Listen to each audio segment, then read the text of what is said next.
I typed the wrong digit. One number off when I filled out that hospital form, exhausted after a double shift. So when my appendix ruptured 3 months later, the emergency room didn't call my brother in Tampa. They called a complete stranger in Fort Worth named Zachary Frost. And somehow that mistake saved my life. If this story moves you, please like this video and subscribe. Your support means everything to our channel. My name is Julian Ashworth, and I've always been careful, methodical, the kind of person who triple-checks flight times and keeps backup chargers in every bag. I work as a hydrographic survey technician for the Port of Tacoma, mapping underwater terrain and tracking sediment patterns in the shipping channels. It's precise work that requires attention to detail, which makes what happened even more ironic. The first hospital visit was in February. I'd been working a night shift on the survey boat, taking depth readings near the Blair Waterway when I started feeling dizzy. Sharp pains in my side. My supervisor made me go to the emergency room at Tacoma General even though I insisted I was fine. Turned out to be nothing serious, dehydration and stress. They gave me fluids, ran some tests, and sent me home with instructions to rest. Before I left, a tired-looking admissions clerk handed me a clipboard with about 40 forms to update my patient information. Emergency contact. I stared at that line for a long moment. My brother Marco lived in Tampa. We talked maybe twice a year, usually around holidays. Our parents had passed when I was in college, and Marco and I had drifted into that polite distance some siblings settle into. Different coasts, different lives. I pulled out my phone to confirm his number. My eyes were blurry from the IV and the migraine that had accompanied the dehydration. Marco's number started with 727. I wrote it down. Or I thought I did. The clerk took the clipboard back without looking at it. I went home, slept for 14 hours, and forgot the whole thing. 3 months later, in May, I woke up at 2 in the morning with pain so intense I couldn't stand upright. I lived alone in a small craftsman house in the Proctor district, north of downtown Tacoma. My nearest neighbor was a retired couple who went to bed at 8 every night. I managed to call 911, barely able to speak, and then everything became fragments. Ambulance lights, voices. Someone cutting my shirt off. The ceiling tiles of the ER rushing past overhead. Appendicitis, emergency surgery, that's what I pieced together later. But here's what I didn't know until I woke up 18 hours after going under anesthesia. The hospital had called my emergency contact, and a man named Zachary Frost had answered. I opened my eyes in the recovery room to see a stranger sitting in the chair beside my bed. He was maybe 35, with dark wavy hair going silver at the temples and the kind of face that looked like he smiled often. Warm brown eyes. He wore jeans and a faded green Henley, and he was reading something on his phone with his brow furrowed in concentration. He must have sensed me staring because he looked up immediately. "Hey," he said softly. "You're awake, how do you feel?" My throat was dry, I tried to speak and nothing came out. He stood and poured water from a plastic pitcher into a cup, then adjusted the bed so I could sit up slightly. He held the straw to my lips without being asked. "Small sips," he said. "The nurse said you'd be thirsty." I drank, my head felt full of cotton. "Who are you?" "Zachary Frost, the hospital called me last night. They said you were in emergency surgery and I was listed as your contact." He paused, watching my face carefully. "But I'm guessing you have no idea who I am?" I stared at him. "I don't." "Yeah." I figured that out pretty quick. He sat back down, and something about his posture was so calm, so unoffended, that my heart rate started to slow. "I think you wrote down the wrong number. You meant to put someone else and you transposed a digit maybe, got me instead." My brain struggled to process this. "And you came anyway?" "Well, they said you were in surgery." "That it was serious." I called back to explain the mistake, "But by then you were already under, and they said someone should be here when you woke up." He shrugged, and there was something almost shy in the gesture. "I didn't think you should wake up alone, so I drove over." "From where?" "Fort Worth. I live in the Fairmount neighborhood near downtown, Fort Worth. That was 2 hours south." He'd driven 2 hours in the middle of the night for a stranger. I didn't know what to say. A nurse came in then, checking my vitals and asking questions about my pain level. Zachary stepped out to give me privacy. When she left, he came back in and hovered near the door. "I can go now if you want," he said. I didn't mean to intrude. I just wanted to make sure you were okay. No, I said quickly. I mean, thank you. That's the kindest thing anyone's ever done for me. He smiled, and it changed his whole face. I'm glad you're all right. We talked for a little while, careful, surface things. He told me he worked as a municipal transportation systems researcher for the city of Fort Worth, analyzing traffic patterns and transit efficiency. He'd been up late finishing a report when the hospital called. I told him about my job, about the survey work on the sound, about living in Tacoma. There was something easy about talking to him. Maybe because we were strangers. Maybe because he'd already seen me at my most vulnerable and stuck around anyway. Before he left, he wrote his number on a scrap of paper and set it on the table beside my bed. In case you need anything, he said. Or if you just want to let me know you're recovering okay. I watched him walk out, and I felt something I couldn't name. The surgeon told me I'd been about 6 hours from a rupture that could have killed me. They'd caught it just in time. I spent 2 days in the hospital. My brother Marco never called. I realized I'd never actually updated him as my contact, so he had no idea anything had happened. We weren't the kind of siblings who checked in, but Zachary texted me that afternoon. Just wanted to see how you're feeling, no pressure to respond. I stared at my phone for a long time before I answered. Sore, but okay. Thank you again for staying. I still can't believe you did that. His reply came a few minutes later. I'm glad I did. Take care of yourself, Julian. He'd remembered my name. I went home on a Thursday. My house felt too quiet. I'd taken a month of medical leave from work, and the days stretched out empty and strange. I wasn't good at resting. I kept trying to do small tasks and then having to sit down, dizzy and exhausted. On the second day home, Zachary texted again. How's recovery going? I told him the truth, that I was restless and bored and not handling bed rest well. He sent back a link to a podcast about environmental science. Thought you might like this. It's about ocean mapping. Made me think of your work. I listened to the whole thing that afternoon. Then I texted him my thoughts and he responded, and suddenly we were having an actual conversation. It became a pattern. He'd send me articles, podcast recommendations, funny observations about his day. I'd respond. We'd fall into these long text exchanges that felt startling in their ease. I learned that he was 36, that he'd grown up in Abilene and moved to Fort Worth for graduate school and never left, that he loved running and old movies and terrible puns, that he'd been single for 2 years after a breakup that he described as amicable but sad. I told him things I hadn't told anyone in years, about how lonely Tacoma felt sometimes, about the way my parents' death had fractured my family, about how much I loved my work but how isolated the night shifts made me. 2 weeks after the surgery, he called instead of texting. Is this okay? He asked when I picked up. I realized we've been doing this backward, thought it might be nice to actually hear your voice. We talked for 3 hours. His voice was warm and low, with a slight Texas drawl that came out more when he laughed. He told me about a project he was working on, redesigning bus routes in East Fort Worth to better serve under-resourced neighborhoods. I told him about a survey mission that had found a shipwreck from the 1920s. When we finally hung up, I sat in my dark living room and felt something shift inside me. I barely knew this man, but I wanted to. At my follow-up appointment, the surgeon cleared me to return to light work. I'd been gone a month. My supervisor was understanding, but I could feel the backlog of projects waiting. That night, Zachary called again. How did the appointment go? I told him. And then, before I could second-guess myself, I said, I've been thinking I'd like to meet you. Properly, I mean, not in a hospital. There was a pause.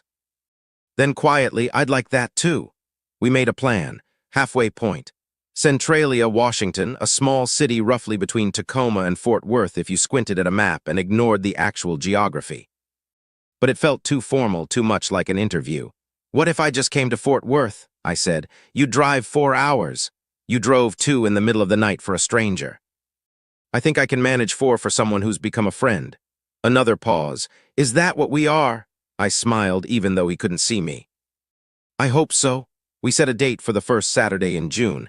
I'd drive down in the morning, spend the day, and drive back that night. Casual, no pressure. I didn't tell him that my hands were shaking when we hung up.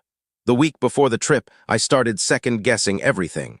What if we didn't have anything to talk about in person? What if the easy chemistry we had over text and phone didn't translate? What if he took one look at me and regretted inviting me? But I packed a bag anyway. I mapped the route. I left Tacoma at 6 in the morning while the sky was still gray, and I drove south on I-5 through Olympia and Chehalis and across the Columbia River into Oregon. The drive gave me too much time to think. I'd dated over the years. A few relationships that lasted months, one that lasted almost 2 years, but nothing that ever felt like it fit. I'd always assumed the problem was me, that I was too cautious, too self-contained, too comfortable with solitude. But talking to Zachary didn't feel like work. It felt like relief. 4 hours turned into 4.5 with traffic. I hit Fort Worth just after 11 and Zachary texted me an address in the Fairmount neighborhood. I'll be outside. He was. Standing on the porch of a neat brick bungalow with white trim and a small garden out front. He looked exactly like I remembered and completely different. More real, solid. I parked and got out, suddenly aware of how wrinkled my shirt was from the drive. He smiled. "You made it?" "I did." We stood there for a moment, awkward in the way of people who know each other intimately but have only occupied the same physical space once. And that time I'd been unconscious. Then he said, "Can I hug you? Or is that weird?" "It's not weird." He stepped forward and wrapped his arms around me, and I felt the tension I'd been carrying for 200 miles dissolve. "It's good to see you," he said quietly. "You too." We spent the day wandering Fort Worth. He took me to the stockyards, where we watched a cattle drive and ate barbecue that made me forget every meal I'd had in the past year. We walked through Sundance Square, and he pointed out buildings he'd worked on transit projects for, his whole face lighting up when he talked about urban design. We ended up at the Fort Worth Water Gardens in the afternoon, sitting on the edge of the terraced fountains while water cascaded around us. "This is one of my favorite places in the city," he said. "I come here when I need to think. It's beautiful." He looked at me. "I'm really glad you came." "Me too." There was a question hovering between us. I could feel it. But neither of us said it out loud. We had dinner at a small Italian place in the near South Side, and the conversation never stopped. He told me about his family, still in Abilene. His mom, a retired teacher. His dad, who ran a hardware store. A younger sister who was a physical therapist in Austin. I told him more about Marco, about the guilt I felt for letting that relationship atrophy. "You could reach out," Zachary said gently. "It's not too late, maybe."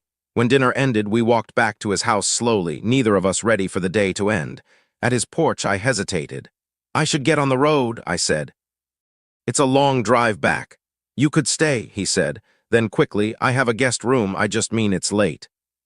"You don't have to drive 4 hours in the dark if you don't want to." I looked at him, at the careful way he was offering this, making sure I knew there was no expectation. "Okay," I said. He smiled. The guest room was small and clean, with a bookshelf full of novels and a window that looked out onto the garden. He brought me towels and a spare toothbrush, and then he said goodnight and closed the door.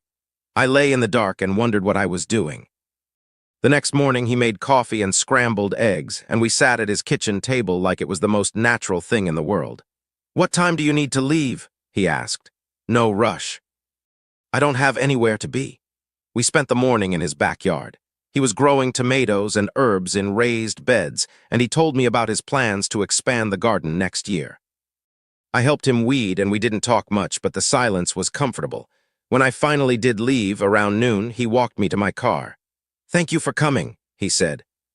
"Thank you for having me. Will you let me know when you get home?" "Of course." I wanted to kiss him. The impulse was so strong it took my breath away, but I didn't. I got in the car and drove away, watching him in the rearview mirror until I turned the corner. Halfway back to Tacoma, my phone buzzed. "I miss you already." I pulled over at a rest stop and stared at the message. Then I called him. "Hi," he said, sounding surprised. "I need to tell you something," I said. "And I'm going to do it now before I lose my nerve." "Okay. I like you, not just as a friend. I like you in the way where I spent the entire drive home wishing I'd stayed longer. Where I keep thinking about the way you smile and the sound of your voice. And I don't know if you feel the same way, but I needed you to know." There was silence. Then softly, "Julian, yeah, I've been hoping you'd say that since the day I met you in that hospital room." My heart kicked hard against my ribs. "So what do we do?" I asked. "I don't know." "You're in Tacoma, I'm in Fort Worth. That's not a small distance." "No, it's not, but I don't want to not try," he said. "Do you?" "No." "I don't want that either." We stayed on the phone for the rest of the drive, making plans, talking logistics, agreeing that we'd figure it out as we went. When I got home, I sat in my driveway and let myself feel the full weight of what had just started. The distance was hard. I won't pretend it wasn't. Tacoma to Fort Worth was over 1,300 miles, a 3-hour flight or a 20-hour drive. We couldn't see each other every weekend. Our work schedules didn't always align. There were nights when I fell asleep on the phone with Zachary, exhausted from a survey shift, and woke up to a text saying he'd hung up an hour later because he didn't want to wake me. But we made it work. In June, I flew to Dallas-Fort Worth for a long weekend. Zachary picked me up at the airport, and the moment I saw him waiting at arrivals, everything else fell away. We spent 3 days together. He took me to the Kimbell Art Museum and the Botanic Garden. We cooked dinner at his house and stayed up late watching old movies on his couch. On the last night, sitting in his backyard under string lights he'd hung between the trees, he reached for my hand. "Is this okay?" he asked. "Yes," he laced his fingers through mine, and we sat like that for a long time, not needing to say anything. In July, he flew to Seattle, and I met him there. We spent the weekend exploring the city, neither of us having been before. We took the ferry to Bainbridge Island and walked through Pike Place Market and got caught in the rain without an umbrella. We kissed for the first time on a bench overlooking Elliott Bay, the city skyline blurred behind the downpour. "I've wanted to do that for months," he said when we pulled apart. "Me too." In August, I drove to Fort Worth again. This time I stayed the whole week, working remotely from his kitchen table while he was at the office. We fell into a rhythm that felt startlingly domestic. Morning coffee together, evenings cooking side by side, nights curled up on his couch. On my last day there, he said, "I hate that you're leaving." "I know, I hate it too." "What if you didn't?" I looked up from packing my bag. "Didn't what?" "Leave, or not permanently." "But what if we started thinking about how to actually be in the same place?" My chest tightened. "Zachary, I can't ask you to move. Your whole life is here." "You're not asking." "I'm offering." He sat down on the edge of the bed. "I've been thinking about this a lot. My job is flexible. A lot of cities need transportation researchers, but your work is specialized. You need to be near a port. There are ports in Texas, Houston, Galveston, and you'd leave Tacoma." I thought about my house, my job, the life I'd built in Washington. And then I thought about waking up every morning next to Zachary, and the choice didn't feel hard at all. "I'd leave for you," I said quietly. He crossed the room and pulled me into his arms. "Let's not make any decisions right now, but let's start looking at what's possible." We spent the fall researching. I looked into hydrographic survey firms in Texas. He looked into municipal jobs in Washington. We made spreadsheets and compared costs of living, and tried to be practical even though the whole thing felt terrifying. In October, I got a call from a firm in Houston. They'd heard about my work in Tacoma and wanted to interview me for a senior position mapping ship channels in Galveston Bay. I told Zachary that night. "That's amazing," he said. "Are you going to do it?" "I don't know, it feels so fast." "What does your gut say?" I closed my eyes. "That I want to be with you. That I'm tired of counting down the days between visits. Then do the interview, see what happens." I flew to Houston in early November. The firm was impressive, well-funded, and doing cutting-edge work. They offered me the job on the spot with a salary bump and relocation assistance. I asked for a week to decide. That weekend, Zachary flew to Tacoma. We spent Saturday driving around the city, visiting all my favorite places: the waterfront, Point Defiance Park, the Proctor Farmers Market. "Are you going to miss it?" he asked as we stood on the bluff overlooking Commencement Bay. "Yes, but I'll miss you more if I stay." He turned to look at me. "I've been looking at jobs in Houston, too." My breath caught. "You have? There's an opening in their transportation planning department." "I have an interview next week." "Zachary, you don't have to do that." "I know I don't have to, I want to." He took my hand. "I want to build a life with you. I don't care where it is." I kissed him there on the bluff, the wind coming off the water, the city I'd called home for 8 years spread out behind us. "Let's go to Houston," I said. We moved in January. It was chaos. packing 2 households, coordinating leases, driving a moving truck 1,700 miles in the dead of winter. Zachary's mom and sister came to help, and I liked them immediately. They were warm and funny, and they teased him mercilessly, which made me love them even more. We found an apartment in the Heights, a neighborhood northwest of downtown Houston with tree-lined streets and old bungalows. It was a second-floor unit with hardwood floors and big windows, and just enough space for both of us. The first night in the new place, we sat on the floor surrounded by boxes and ate takeout tacos. "We did it," Zachary said. "We really did." "Any regrets?" I looked at him, at the man who'd driven 2 hours in the middle of the night for a stranger, who'd stayed.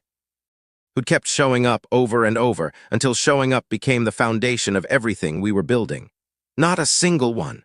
My job in Galveston was everything I'd hoped. The bay was complex and fascinating, full of shipping traffic and ecological challenges. I worked with a team of scientists and engineers who respected my experience and pushed me to grow.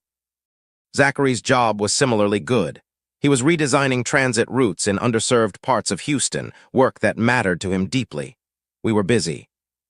Some weeks we barely saw each other except in the early mornings and late evenings, but we were together, in the same city, the same apartment, the same life. In March, we drove to Galveston on a Saturday just to walk on the beach. It was cold for Texas, the wind sharp off the Gulf. We bundled up and walked for miles, talking about nothing and everything. "I've been thinking," Zachary said as we sat on the seawall watching the waves. "About what?" "About how all of this started, that wrong number. Best mistake I ever made," he smiled. I was thinking about how easily it could have gone differently, if I hadn't answered, if I'd explained the mistake and hung up, if I hadn't driven to the hospital. "But you did." "Yeah." "I did," he looked at me. "Do you believe in fate?" I thought about it. "I don't know, I believe in choices. You chose to come, I chose to text you." We both chose to keep showing up. "That's a good answer." We sat in silence for a while, watching the gulls wheel overhead. Then he said, "I want to marry you." I turned to stare at him.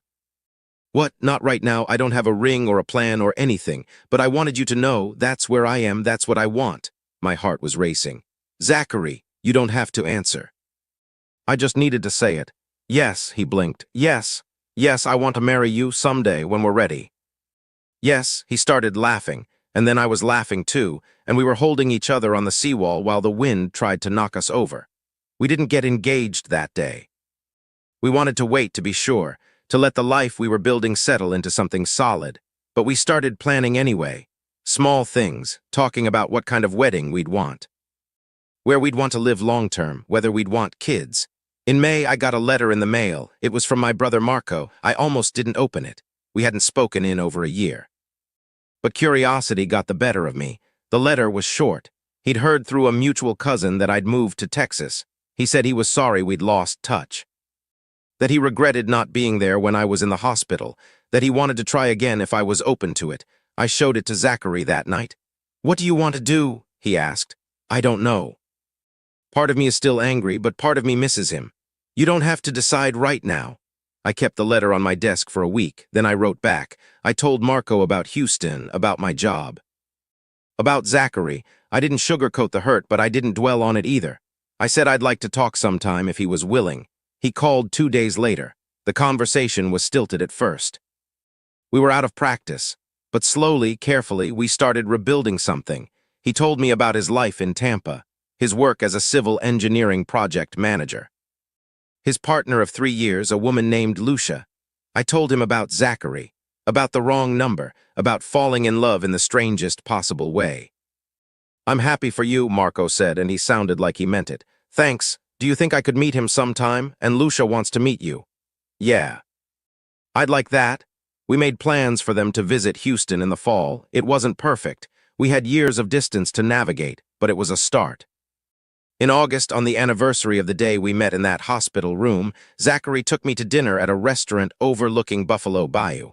We talked about the year we'd had, the move, the new jobs, the life we were building piece by piece. When dessert came, there was a small box on the plate. I looked at Zachary. He was smiling, nervous. "I know we said we'd wait," he said. "But I don't want to wait anymore. Julian Ashworth, will you marry me?" The ring was simple, a brushed platinum band that caught the light. "Yes," I said. Absolutely yes. We got married the following spring in Fort Worth at the Water Gardens where we'd sat on our first real day together. It was small, just family and a few close friends. Zachary's parents and sister, Marco and Lucia, my co-workers from Galveston. Zachary's mom cried through the whole ceremony. My brother gave a toast that made everyone laugh and then cry. Standing there, holding Zachary's hands while the water cascaded around us, I thought about that night in February when I'd written down the wrong number. How one small mistake had led to this. I love you, I said. I love you too. We honeymooned in Big Bend, hiking through the Chizos Mountains and watching the stars from our campsite. Zachary had never been, and watching him experience the desert for the first time was almost as good as experiencing it myself. On our last night, lying in our tent with the flap open so we could see the sky, he said, "Do you ever think about what your life would be like if you'd written down the right number? Sometimes. And I think I'd be fine. I was fine before, but I wouldn't be this happy." He rolled over to face me. Me neither. We moved into a house in the Garden Oaks neighborhood that summer. It was a small bungalow with a backyard big enough for Zachary to start a real garden. We painted the walls and hung art and slowly turned it into a home. In the fall, Marco and Lucia visited. It was still a little awkward, but less so than before. We took them to Galveston, and I showed them the research vessel I worked on. Zachary cooked dinner, and we stayed up late playing board games. Before they left, Marco pulled me aside. "I'm really glad you're happy," he said. "Thanks, I am. And I'm sorry for not being there for all the years I wasn't there." "I know." "I'm sorry, too." We hugged, and it felt like closing a loop that had been open for too long. Life settled into a rhythm, work and home, and the small joys of building a life with someone. Saturday mornings at the farmer's market. Sunday dinners with Zachary's family when they visited. Quiet evenings in the backyard, watching the garden grow. It wasn't dramatic, but it was good. Better than I'd ever imagined. 2 years into our marriage, Zachary came home from work with news. "They're opening a new position," he said. "Director of Long-Range Transportation Planning. It's a promotion, more responsibility, better pay." "That's amazing. Are you going to apply?" "I already did. I interview next week." He got the job. The new role meant longer hours sometimes, more travel to conferences and meetings with state officials. But he loved it. I could see it in the way he talked about his projects, the energy he brought home even on the hard days. My own work was evolving too. I'd been promoted to lead hydrographer, managing a team of technicians and overseeing major survey projects across the Gulf Coast. It was challenging and rewarding in ways I hadn't anticipated. We were both busy, but we made it work. Every Sunday, no matter what, we had dinner together. No phones, no work talk unless one of us really needed to process something. Just us reconnecting. It was Zachary's idea, and it saved us more than once when the demands of our jobs threatened to pull us in different directions. In the spring of our 3rd year of marriage, we started talking seriously about adoption. We'd always known we wanted kids, but the logistics felt overwhelming. The process, the cost, the uncertainty. We attended an informational session for prospective adoptive parents in April. The room was full of couples, all of us anxious and hopeful. The social worker leading the session was kind and practical, walking us through what to expect. Afterward, in the parking lot, Zachary said, "Do you think we're ready for this?" "I don't know if anyone's ever really ready. But I think we'd be good parents." Yeah. We started the home study process in May. It was invasive and exhausting and necessary. Social workers came to our house, interviewed us separately and together, asked questions about our childhoods and our relationship and our plans for the future. We filled out forms, got background checks, attended parenting classes. In August, we were approved. Then came the waiting. Months passed. We got calls about potential matches that didn't work out. We tried not to get our hopes up, but it was impossible not to imagine each time. In November, our caseworker called. "There's a situation I want to talk to you about," she said. "A 3-year-old boy. He's been in foster care for 6 months. His foster family loves him, but they can't adopt due to personal circumstances. He needs a permanent home." She told us about him. His name was Samuel. He liked trucks and dinosaurs and music. He was shy at first, but warmed up quickly. He'd been through trauma and he'd need patience and consistency. "Can we meet him?" I asked. "Let me set it up." We met Samuel on a cold Saturday in December at his foster family's house in Cyprus. He was small for 3, with dark curly hair and serious brown eyes. He watched us from behind his foster mother's legs, clutching a plastic Stegosaurus. Zachary knelt down to his level. "Hi, Samuel, I'm Zachary." "That's a cool dinosaur." Samuel looked at the toy, then at Zachary. "Stegosaurus. That's my favorite kind. Do you have a T-Rex too?" A small nod. "Can I see?" Samuel disappeared into the other room and came back with an armful of dinosaurs. He dumped them on the floor, and Zachary sat down cross-legged to admire them. I watched them together, my heart in my throat. We visited 3 more times over the next 2 weeks. Samuel started to relax around us. He showed us his books. He let Zachary push him on the swing in the backyard. He fell asleep on my lap during a movie. On Christmas Eve, our caseworker called. "The foster family has agreed. If you're ready, we can start the placement process after the new year." Zachary and I looked at each other. "We're ready," I said. Samuel moved in with us in mid-January. The transition was hard. He cried for his foster family. He had nightmares. He didn't understand why everything had changed again. But slowly, with patience and routine and so much love, he started to settle. Zachary set up a bedroom for him with dinosaur sheets and a bookshelf we filled with picture books. We established bedtime rituals. Stories and songs and a nightlight that projected stars on the ceiling. I adjusted my work schedule to be home more. Zachary did the same. We tag-teamed pickups from preschool and doctor's appointments and the 1,000 small tasks that come with raising a child. It was exhausting, but it was also the most meaningful thing I'd ever done. By spring, Samuel was calling us Dad and Daddy. He'd started laughing more, playing more freely. He made friends at preschool. He learned to ride a tricycle in the driveway. One night in April, after we tucked him in, Zachary and I sat on the back porch with glasses of wine. "We're actually doing this," he said. "We are. Do you ever think about how we got here?" "That wrong number," I smiled, "all the time. It's wild, 1 digit off and none of this happens. Maybe. Or maybe it happens differently. You think we would have found each other anyway?" I thought about it. "I don't know, but I'm glad we found each other the way we did." He reached for my hand. "Me too." The adoption was finalized in October. We had a small celebration at the house with family and close friends. Samuel wore a bow tie and ate too much cake and fell asleep on the couch halfway through the party. Marco and Lucia came. They'd met Samuel twice before and had fallen completely in love with him. Marco had softened over the years, becoming an uncle suited him. "You're good at this," he said to me quietly while Samuel napped. "At what? Being a dad, being happy." "Thanks, I mean it." "I'm proud of you." It meant more than I expected. As Samuel got older, we told him his story, how he'd come to us, how much his foster family had loved him, how we'd chosen each other. We also told him our story, the wrong number, the hospital, the man who'd shown up for a stranger. "So you didn't know each other?" he asked when he was 6.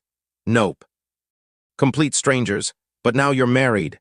"Yep," he thought about this. "That's silly," Zachary laughed. "Yeah, buddy, it kind of is." "But good silly," Samuel said firmly. "The best kind of silly."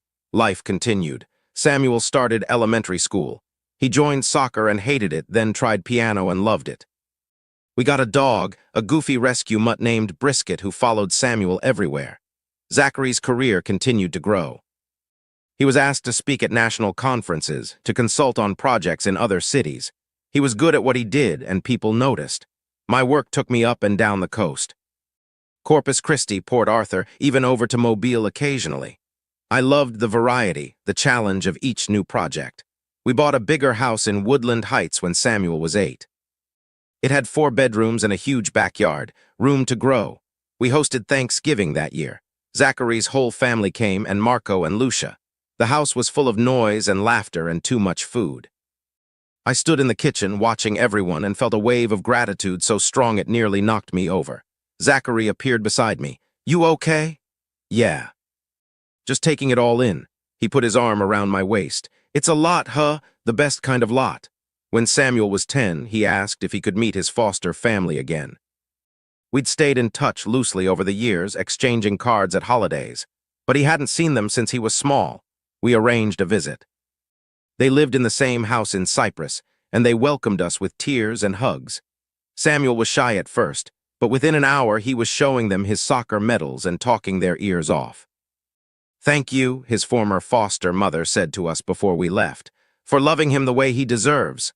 Thank you for taking care of him when he needed it most," I said. On the drive home, Samuel was quiet.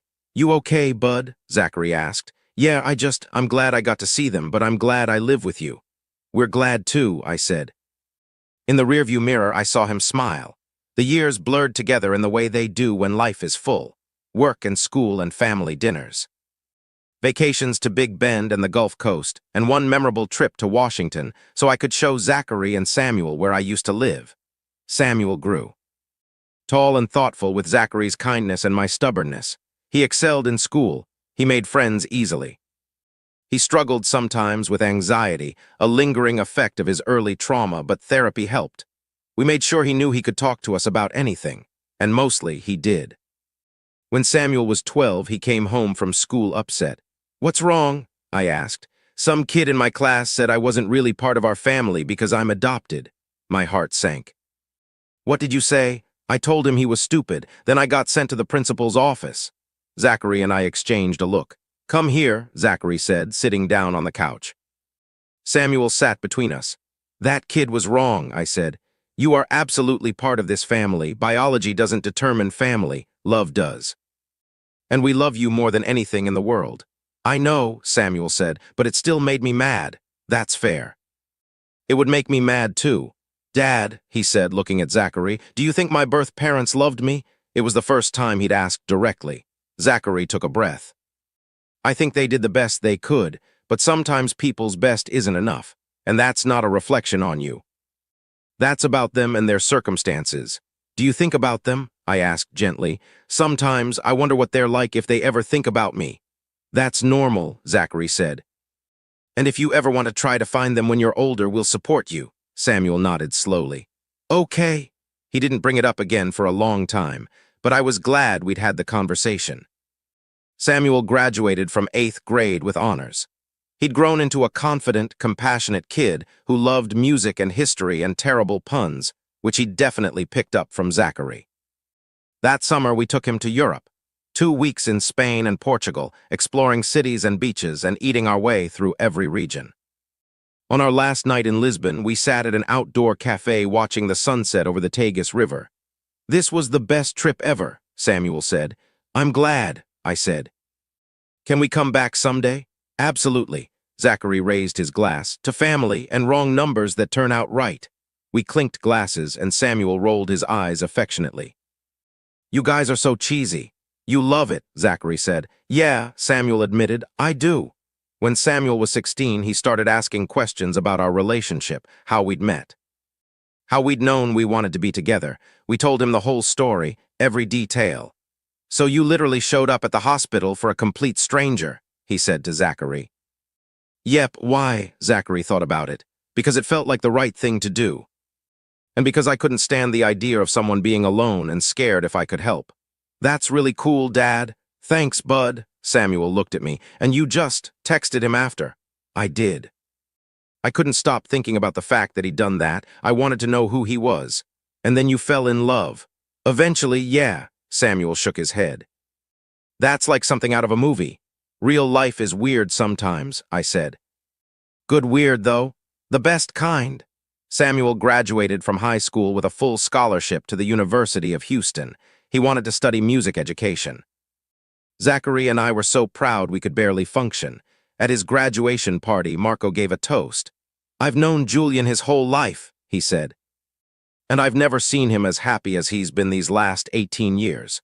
Zachary, you're the best thing that ever happened to him. And Samuel, you're the best thing that happened to both of them. I'm grateful every day that this family exists." There wasn't a dry eye in the house. That fall, after we'd moved Samuel into his dorm, Zachary and I drove home in silence. "The house is going to be so quiet," he said. "I know. We did good though, right?" I reached for his hand. "We did great." We adjusted to the empty nest. It was strange at first. But we filled the space with travel and projects and time with friends. We hosted dinners. We took long weekend trips. And every Sunday, Samuel came home for dinner. On our 20th wedding anniversary, Zachary and I went back to Fort Worth. We stayed in a hotel downtown and spent the day retracing our first date. The stockyards, Sundance Square. The water gardens, do you remember sitting right here? He asked, standing in the same spot we'd sat all those years ago. Of course, I knew even then that I wanted this, you. I knew too. I was just too scared to say it. He kissed me, and it felt the same as it had 20 years ago and completely different, deeper, more grounded. Thank you, he said. For what? For making the wrong call, I laughed. Best mistake I ever made. We're older now, grayer, slower in some ways, but no less in love. Samuel is thriving. He graduated college and got a job teaching music at a middle school in Houston.